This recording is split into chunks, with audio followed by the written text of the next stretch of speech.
সে Brazil পদত্যাগ করেছে, Brazil থেকে ফ্রান্সে যোগ দিয়েছে।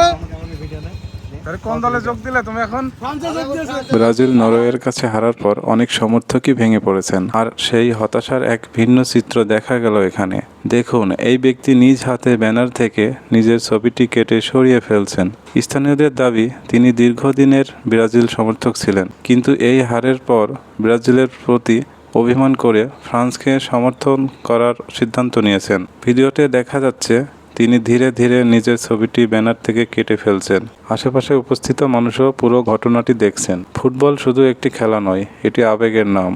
আর সেই আবেগ কখনো আনন্দ দেয়, আবার কখনো এমন অভিমানী সিদ্ধান্তের জন্ম দেয়। তবে একটা ম্যাচের হার মানেই কি প্রিয় দলকে ছেড়ে দেওয়া উচিত, নাকি সত্যিকারের সমর্থক খারাপ সময়েও নিজের দলের পাশে থাকে? সে ব্রাজিল পদত্যাগ করেছে, ব্রাজিল থেকে ফ্রান্সে যোগ দিয়েছে। কোন দলে যোগ দিলে তুমি এখন? ফ্রান্সে যোগ দিয়েছে।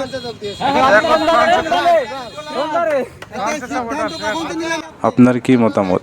আপনি যদি ব্রাজিলের সমর্থক হন, তাহলে এই ঘটনার সঙ্গে একমত নাকি ভিন্ন মত পোষণ করেন? আর যদি অন্য দলের সমর্থন হন, তাহলেও কমেন্টে আপনার মতামত দিতে ভুলবেন না।